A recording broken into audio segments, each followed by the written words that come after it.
जय श्री कृष्ण। नमस्कार दोस्तों, स्वागत है आप सभी का हमारे चैनल भक्ति ज्ञान में। दोस्तों, आज मैं आपको अमावस्या की कहानी सुना रहा हूँ। एक गांव में सास और बहू अकेले रहते थे और उनका बेटा विदेश में कमाने के लिए गया था। सास और बहू बहुत अच्छे से रहते थे, दोनों एक दूसरे की देखभाल करते थे। एक दिन बहू ने खाना नहीं खाया तो सास ने बहू से पूछा कि आज तुमने खाना क्यों नहीं खाया। तब बहू ने कहा कि सासू माँ, आज मेरा अमावस्या का व्रत है, इसीलिए मैंने खाना नहीं खाया। तब सासू ने कहा कि बहू, ये व्रत क्या होता है और यह व्रत करने से क्या फल मिलता है, मुझे भी समझाओ। तब बहू ने कहा कि सासू माँ, अमावस्या का व्रत करने से बहुत पुण्य मिलता है, घर में अन्न धन बना रहता है, सुख शांति रहती है तथा अटल सुहाग मिलता है और पुत्र प्राप्ति होती है। इस व्रत में प्रत्येक वर्ष अलग अलग खाना खाया जाता है और विष्णु भगवान के मंदिर में चढ़ावा चढ़ाया जाता है या फिर किसी ब्राह्मण को दान दिया जाता है। इस व्रत में पहले साल शक्कर, घी और चावल से बना खाना खाया जाता है। पहले साल व्रत पूर्ण होने के बाद 1.25 किलो चावल और 1 कटोरी घी तथा 1 कटोरी शक्कर का दान किसी ब्राह्मण को दान दिया जाता है। दूसरे साल जौ, घी और शक्कर से बना खाना खाया जाता है। जब दूसरे साल व्रत पूर्ण हो जाए तो 1.25 किलो जौ, 1 कटोरी घी तथा 1 कटोरी शक्कर किसी मंदिर में चढ़ाएं या फिर किसी ब्राह्मण को दान देना होता है। तीसरे साल गुड़, तिल और घी से बने व्यंजन खाने चाहिए। जब तीसरे साल व्रत पूर्ण हो जाए तो आधा किलो तिल, गुड़ तथा 1 कटोरी घी किसी मंदिर में चढ़ाया जाता है या फिर किसी ब्राह्मण को दान दिया जाता है। इसे ही अमावस्या का व्रत कहा जाता है। फिर बहू ने कहा कि इस व्रत का अगर संकल्प लेते हैं तो इसे पूरा करना जरूरी होता है। अगर पूरा नहीं कर सकते हैं तो सास बहू में झगड़ा और घर में अशांति आती है। तब सासू ने कहा कि मेरी तो उम्र हो गई है, लेकिन तुम यह व्रत करो। और बहू यह व्रत का आरंभ करने लगी। लेकिन एक दिन बहू ने किसी के कहने पर गेहूं से बनी रोटी खा ली और अमावस्या माता इस बात से नाराज हो गयी। जो सास और बहू बहुत ही प्यार से रहती थीं, इन दोनों में झगड़े होने लगे। सभी गांव वाले भी हैरान हो गए कि यह सब क्या हो रहा है। सास अपनी बहू को कहने लगी कि तुम जब से हमारे घर में बहू बन के आई हो तब से हमारे घर की लक्ष्मी चली गई है, तुम हमारे लिए शुभ नहीं हो।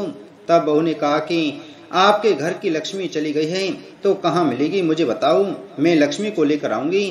तब सासू ने कहा कि लक्ष्मी तुमको समुद्र के बीच में भगवान विष्णु के पैर दबाते हुए मिलेंगी। तब बहू यह कहकर चली जाती है कि अब जब तक मैं लक्ष्मी को लेकर नहीं आऊंगी तब तक इस घर में पैर नहीं रखूंगी। इतना कहकर बहू लक्ष्मी की खोज में निकल जाती है। जब बहू लक्ष्मी को खोजने के लिए निकलती है तब उसे बीच रास्ते में एक गाय माता मिलती है। वह बहू से पूछती है कि आप कहाँ जा रही हैं। तब बहू ने कहा कि हे गाय माता, मेरी सासू मुझे कहती है कि मेरे आने से उनके घर में अन्न धन की कमी हो गई है और उनके घर की लक्ष्मी चली गई है, तो मैं लक्ष्मी को लेने जा रही हूँ। तब गाय माता ने कहा कि हे बेटी, अगर तुम जा ही रही हो तो भगवान से मेरे बारे में भी पूछ लेना। तब बहू बोलती है कि ठीक है गाय माता, बताओ, मैं आपके बारे में भी पूछ लूंगी। तब गाय माता बोलती है कि मेरा जब भी बछड़ा होता है वह मर जाता है, जिंदा नहीं रहता। तुम भगवान से पूछ लेना कि मेरे साथ ऐसा क्यों हो रहा है, मैंने ऐसे कौन से कर्म किए हैं। तब बहू बोली, गाय माता, मैं आपके बारे में जरूर पूछ लूंगी। यह कहकर बहू आगे बढ़ती है। अब आगे जाते ही बहू को एक घोड़ी मिलती है जिसके गले में पाट बंधे हुए होते हैं। घोड़ी ने भी कहा कि बेटी, तुम मेरे दुख का निवारण भी भगवान से पूछ लेना। तब बहू ने कहा, जरूर पूछ लूंगी। यह कहकर बहू आगे बढ़ती है। आगे जाते ही बहू को एक अंधा और बहरा बुजुर्ग मिलता है। वह भी बहू से अपनी समस्या भगवान से पूछने के लिए कहता है। तब बहू उसकी समस्या भी भगवान से पूछने का कहकर आगे बढ़ती है। आगे जाते ही बहू को एक बूढ़ी औरत मिलती है जो हाथ और पैर से अपाहिज होती है। वह भी बहू से अपनी समस्या भगवान को पूछने के लिए कहती है। तब बहू उसकी समस्या को भी पूछने के लिए तैयार हो जाती है और आगे बढ़ती है। आगे जाते ही बहू थक जाती है और एक पेड़ के नीचे बैठ जाती है।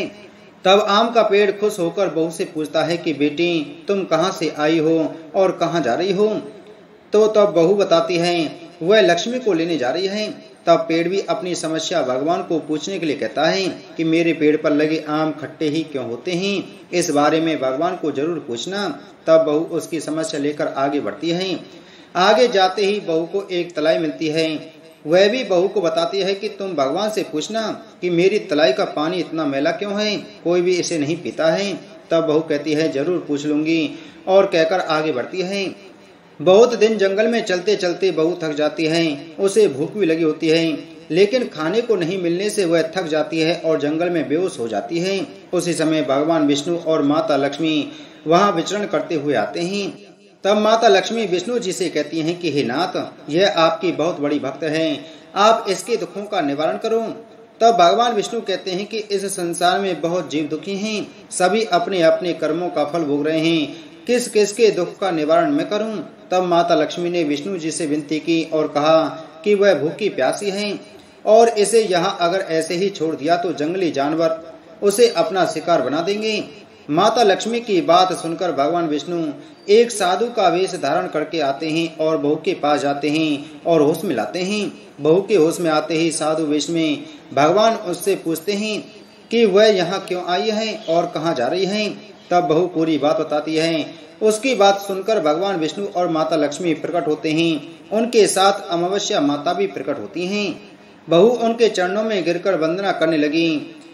अमावस्या माता बहू को कहती है कि बेटी, तूने मेरे व्रत को खंडित किया है, इसी की सजा मिली है तुम्हें, लेकिन अब मैं तुम्हें माफ करती हूँ और तुम घर जाओ। तुम्हारा घर अन्न धन से संपन्न होगा, तुम्हारा घर सुंदर महल में बदल जाएगा और तुम्हारी सभी मनोकामनाएं पूर्ण होंगी। यह सब होने के पश्चात बहू रास्ते में जो भी मिला उन सभी के दुखों का निवारण करने के लिए विनती करने लगी। तब भगवान विष्णु बोलते हैं कि गाय ने कभी अपना दूध किसी को नहीं पिलाया, उस वजह से उसके बछड़े जिंदा नहीं रहते हैं। तुम उसका दूध पी लेना, जिससे उसके बछड़े जिंदा रहने लगेंगे। घोड़ी पिछले जन्म में आटा पीसने वाली महिला थी। वह किसी को आटा पीस के नहीं देती थी, इसलिए उसके गले में चक्की के पाट बंधे हुए हैं। तुम उसके पाट खोल देना, वह बिल्कुल ठीक हो जाएगी। बुजुर्ग कभी भगवान के मंदिर नहीं गया और न ही उसने भगवान के भजन सुने।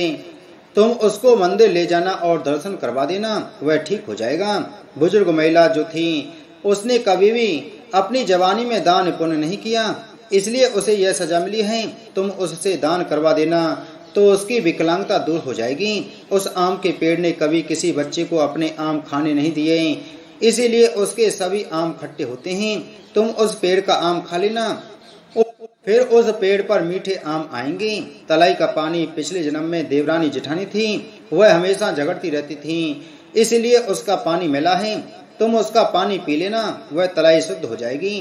बहू ने भगवान विष्णु, माता लक्ष्मी और अमावस्या माता को नमन करके घर जाने के लिए निकलती हैं और रास्ते में जो जो भी मिला उनके सभी समस्या भगवान के कहे अनुसार दूर करती हैं। सभी उसे आशीर्वाद देते हैं। घर जाते ही उसका घर एक सुंदर महल में परिवर्तित हो जाता है तथा घर में अन्न धन भरा मिलता है। अब बहू सास से कहती है कि सासू माँ, आपने सच कहा था, मैं आपके लिए शुभ नहीं हूँ। मेरे जाने से ही आपके घर में लक्ष्मी आई है, अब आप यहाँ रहें, मैं मरने जा रही हूँ। तब सासू ने कहा कि हे बेटी, यह सब तुम्हारे अमावस्या व्रत का फल हमें मिला है, तुम यहाँ पर ही रहोगी, कहीं नहीं जाओगी। और सास बहू खुशी खुशी रहने लगे। एक दिन उसका बेटा भी विदेश से लौट आया और घर में यह सब देखा। तब उसकी माँ ने सब बात उसे बताई। इस तरह वह लोग खुशी खुशी रहने लगे। बोलो अमावस्या माता की जय, लक्ष्मी माता की जय, विष्णु भगवान की जय।